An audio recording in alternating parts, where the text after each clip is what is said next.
Y'all know what's going on. It's time for another episode of Doing Time with Joe. I'm your host, Joe Baker, and welcome to the show, y'all.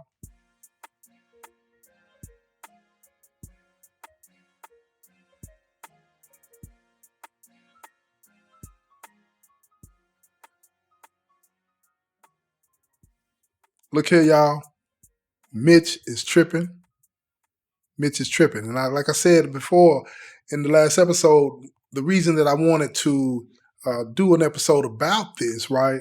And like I said, with a lot of these episodes, when I hear about these stories, I struggle with trying to, or experience them going through it with whomever, I struggle with finding a way to tell the story to the point to where, I can create and demonstrate and show you the lesson that's going to come with it, right?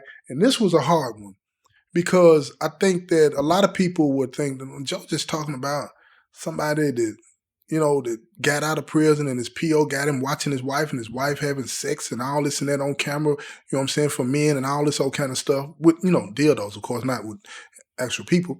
But why would he want to talk about this? But see, the whole point of these shows is about what prison, what a corrupt mindset, and you can have a corrupt mindset without going to prison, y'all. Keep that real. What it can do to you and how it'll make you cross lines, those lines of humanity, right? But Mitch, somebody that had a flourishing career as a private investigator, he had slipped into the depths of a dark world that he was not prepared for because the coping mechanisms that he learned in prison taught him to be selfish and disrespectful and not to confront what's going on with you and not to learn how to say no in the right way. Well, what do you mean by that, Joe? Say no in the right way. What else would he conclude to do? What should he have done? Well, let me tell you before I get back to the story. See, Mitch, he had an opportunity to say, look, I'm not doing that, and then go report that. Well, why would he not report it, y'all? Because that mindset that he had in prison, he had brought out with him, he didn't want to be a snitch. Now keep in mind, nobody probably would have ever even known that he did it, but that's not the point. See, this environment makes you so self-critical of yourself that even if nobody would ever know what you've done, you would know. You would know. And when you put on those clothes of being a corrupt person, you don't want to mess that up. Because why? Because you messed everything else up. And this is all you got left. Even though it's dirty and it's nasty, this is the only coat that you have left. And you don't want to be exiled from that community like you were from the law-abiding community. Please, people, don't let this be too hard to get. And I know a lot of you might be struggling with that. It's like, you're not making sense. What I'm trying to say is when you have lost everything, even if you are at fault, the criminal world will welcome you in because there are no requirements on being decent, being honest. Just be bad. Just be dirty. And to stay qualified to be accepted into that world, you have to follow certain rules. Don't snitch. That's what Mitch faced. You understand? Somebody push you, you push back even harder. Those types of things. And that's what he did. But let me tell you the rest of this story, y'all. So Mitch, he's talking to the PO, and the PO's telling him, look, she's not going to reactivate your membership. That's done. You need to go on with your life and leave us alone. I'm not going to cause you any problems. Just go on with your life. Me and my wife are working this out between ourselves. That's what he was trying to explain to Mitch, but Mitch was gone. He was lost in the sauce. He wanted what he wanted, and what he wanted was the PO's wife. He wanted her. And he had threatened to take down the parole officer if he didn't make his wife reactivate his membership. Period. And he told him he wasn't going to do it. So Mitch leaves and he's upset. And he's going on there frantically, going on there every day, going on there to look and see if he's been reactivated, and he hasn't. He's calling the parole officer. The parole officer's not taking his call. And he's panicking. You know how when somebody's spiraling out of control, calling 10, 20, 30 times, emailing, all this whole kind of stuff, he's leaving messages on her thing trying to get his membership reactivated, and she sees that he's losing control. She sees that he's losing control, and he threatens her with telling on her husband. So she reactivates the membership. She thinks that it's her fault. She's going to lose her husband. She's going to lose everything that she has because she's done something that he's using or going to use against them. So she's blaming herself. But let me tell you something. This is not her fault to the extent that she's responsible for how Mitch is acting. Mitch got this penitentiary stuff on his mind, corruptness. So now he's all over her message board, saying all kinds of stuff, bullying other members, saying things that he shouldn't be saying, trying to get the exclusive feature with her so that she could see him and he could see her. And she doesn't activate that. She doesn't want to see him. She's just letting him watch. So he tells her, I want to see you. I want you to see me. And you know what I mean. So she activates it because she's scared. And now it's just them two talking, face to face, FaceTiming, like, sort of. And he tells her, look, whenever I turn this on and whenever you turn it on, I want to be on here with you. I'll pay. And she said, this is not about the money. So she listens to him as he talks, and he's frantic. And the other members can hear this. The other members can hear this.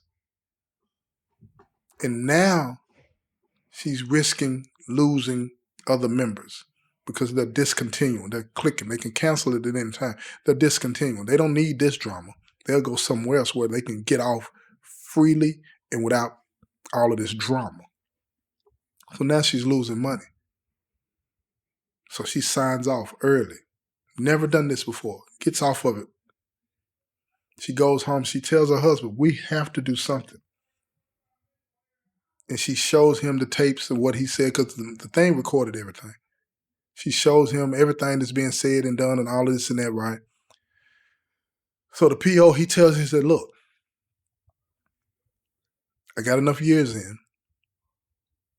I'll retire. And then we'll deal with this together. We'll deal with this together. He said, but you're going to have to stop. You're going to have to stop what you're doing because it's getting dangerous. And it was. Because the next day, Mitch came to their house, knocked on the door, and the PO answered. And he just pushed his way into the house. No respect for who this man is. Now the PO, he hadn't put in his paperwork yet. So him and Mitch are in the house and they're arguing. Imagine that scene now. The parole officer arguing with the parolee. And now his wife is not there.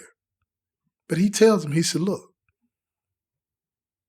if she don't want to get back on that site so I can see her, I'm coming over here to see her. So now he's feeling like the parolee is extorting him and he's blackmailing him. So he tells the parolee, okay, man, okay, I understand. Let me talk to her tonight and we'll work this out. So Mitch leaves. He doesn't even see how far gone he is now. Just lost his mind. So when she comes home that night, the PO, he talks to his wife and they figure out, okay, this is what we're going to do. We got to get him on tape. So the PO, he puts in his papers and he resigns. His supervisors are caught off guard. They're like, what is going on? And he said, I have to leave. I have to leave. And they can tell something is off. They know this man. They could tell something is off. So he goes to the police department. And with shame and guilt weighing all over him, I imagine it had to be shameful, feeling guilty, just bad, at the police department telling the police what you have done, the lines that you have crossed. They call the DA. Now check this out. I'm going to show you. This is how they protect each other, y'all. They sympathize with him. They understand the situation that he's in. And the DA says, look, you made a mistake and you shouldn't have crossed that line. And he said, we're going to deal with that. I'm going to have to charge you. You know what I'm saying? He violated his oath of office when he asked his parolee to surveil his wife. So he got charged with a couple of felonies. But they were more interested in getting Mitch off the streets. Because, see, it's one thing about, regular police and all them people, they ain't really too fond of a lot of them private investigators unless they work for them. And when you're an investigator and you cross that line, they really don't like you. So now they're looking at Mitch. He's out of control. So now they're finna hit him with blackmail and extortion. So the police come over to the house on the cover. They wire the house up. So they call Mitch and tell him, come on over. They're going to work this thing out. He gets over there and he's just running his mouth. He's acting like the house is his. And he's telling the PO what it's going to be and all this. And he has no idea that they're recording. And then he tells the PO's wife, strip for me. So she looks at him. She looks at her husband. And she said, I'm not doing that. So Mitch jumps up. He said, strip for me. Now. All frantic. I mean, this dude is out of control. So she looks at him and she takes her hand and she takes the first button, the second button. By the time she hit that third button, the police was already in the room. Got him. And you know what happened. Took him straight to jail with the tape.